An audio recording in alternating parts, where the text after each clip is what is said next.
C'est un jour spécial pour les pensionnaires du plateau de Mbanza-Mboma, ce vaste complexe éducatif d'une mission catholique situé dans le territoire de Madimba et comprenant 4 écoles, un lycée, un collège et 2 écoles primaires. Du ténèbre à la lumière, le collège Notre-Dame de Mbanza-Mboma, désormais éclairé grâce à la détermination du chef de l'État Félix-Antoine Tshisekedi Tshilombo, qui tient à l'amélioration des conditions de vie des élèves et enseignants de son ancienne école à travers une infrastructure de qualité. Un retour à la source pour le premier citoyen de la République qui, après tant d'années, décide une fois de plus d'honorer de sa présence cette école qu'il a formée pendant son cursus scolaire. La charité bien ordonnée commence par soi-même, dit-on. C'est dans cette cour pleine de monde que le président de la République, Félix-Antoine Tshisekedi Tshilombo, est arrivé en début d'après-midi de ce samedi 19 novembre, accueilli par le gouverneur de la province du Congo central, Guy Bandou, sous les ovations frénétiques de la population riveraine. Cette dotation présidentielle en fourniture électrique va à coup sûr assurer le développement du territoire de Madimba et par ricochet celui de tout le district de la Lukaya à travers un impact socio-économique considérable. Plusieurs personnalités ont fait le déplacement du plateau de Mbanza-Mboma, notables et autorités politico-administratives du Congo central, ainsi que la population des contrées environnantes. D'abord, la bénédiction faite par l'évêque du diocèse de Kisontou. Dans son message de remerciement, Monseigneur Crispin Kimbeni a dit la détermination de l'Église catholique à soutenir la vision du chef de l'État qui s'active nuit et jour pour empêcher la balkanisation de la RDC. Le lancement du courant électrique sur ce site est l'aboutissement d'un processus de lobbying entrepris par les anciens élèves de Mbanza-Mboma regroupés au sein de la SACOM.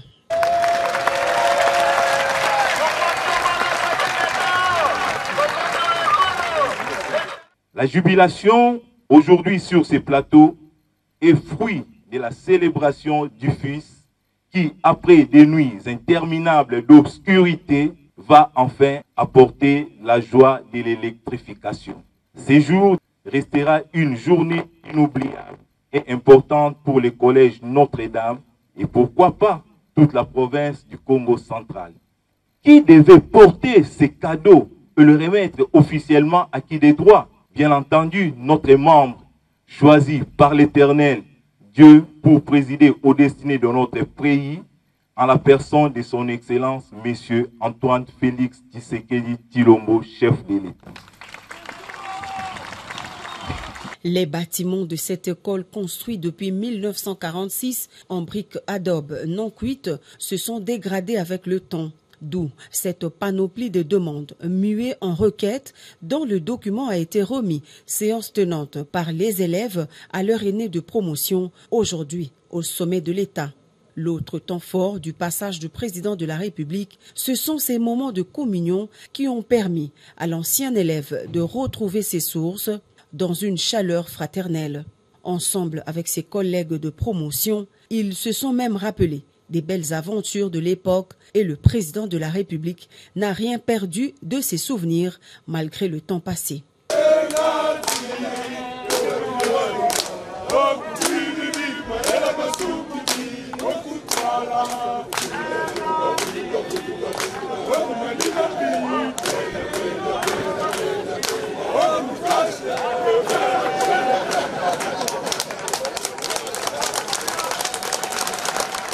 Et juste après, le cortège présidentiel a pris la direction de Kisontou pour atterrir à Mbwela Lodge. Le chef de l'État Félix-Antoine Tshisekedi Tshilombo est allé répondre à l'invitation des opérateurs économiques et autres acteurs de l'entrepreneuriat privé-public où se clôturait la 2e édition du Forum économique sur le développement du Congo central dénommé Kimvwama. Le chef de l'État voudrait, à travers sa présence, encourager les filles et fils nés Congo qui réfléchissaient sur le thème « l'agro-industrie, moteur de croissance et de développement du Congo central ».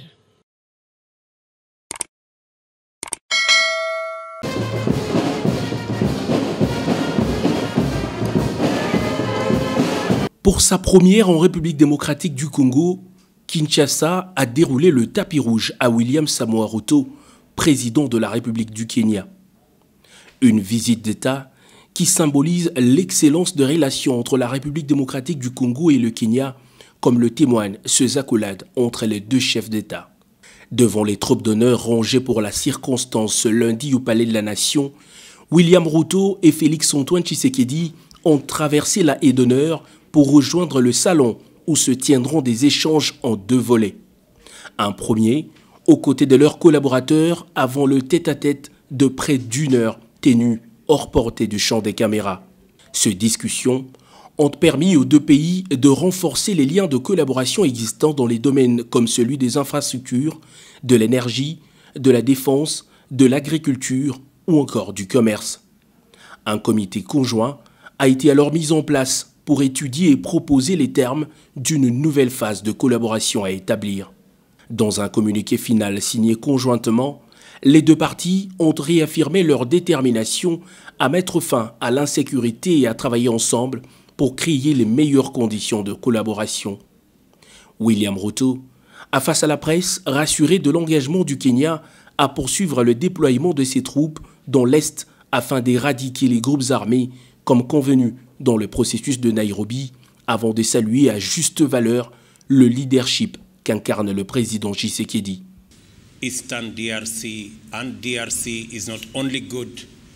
sommes venus pour traduire notre engagement et parce que ce problème d'insécurité concerne non seulement la RDC, mais également toute notre région de l'EAC.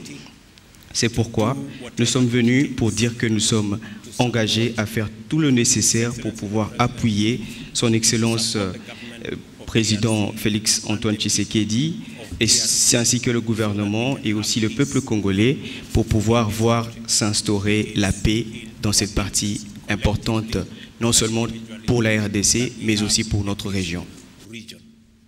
Remerciant à son tour le peuple kényan et son président pour leur participation à la résolution de problèmes sécuritaires que connaît la RDC avec l'agression rwandaise, le président Félix-Antoine Tshisekedi a aussi mis un accent sur l'accroissement des échanges entre les deux pays, notamment dans le cadre de la zone de libre-échange continentale. Dès son arrivée à la tête de son pays, le président kényan, William Ruto, a exprimé son désir ardent de vouloir aider le Congo à retrouver le chemin de la paix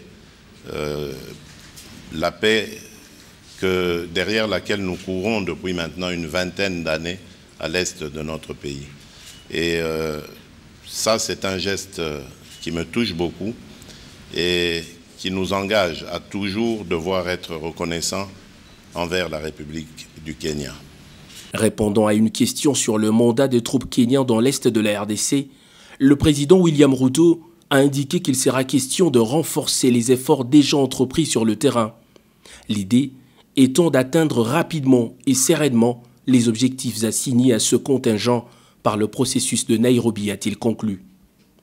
24 heures, c'est le temps passé par le président kényan à Kinshasa pour sa toute première visite officielle. C'est peu après midi ce lundi que William Ruto a quitté Kinshasa, raccompagné au pied de l'avion par son homologue de la République démocratique du Congo.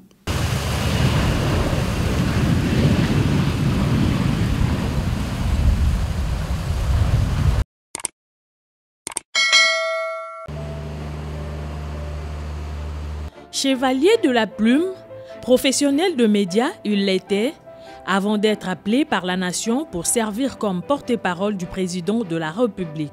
Tarcisse Kasongo Mwemba Yamba, décédé le samedi 12 novembre à la clinique Ngaliema, a laissé derrière lui une famille professionnelle, mais aussi biologique.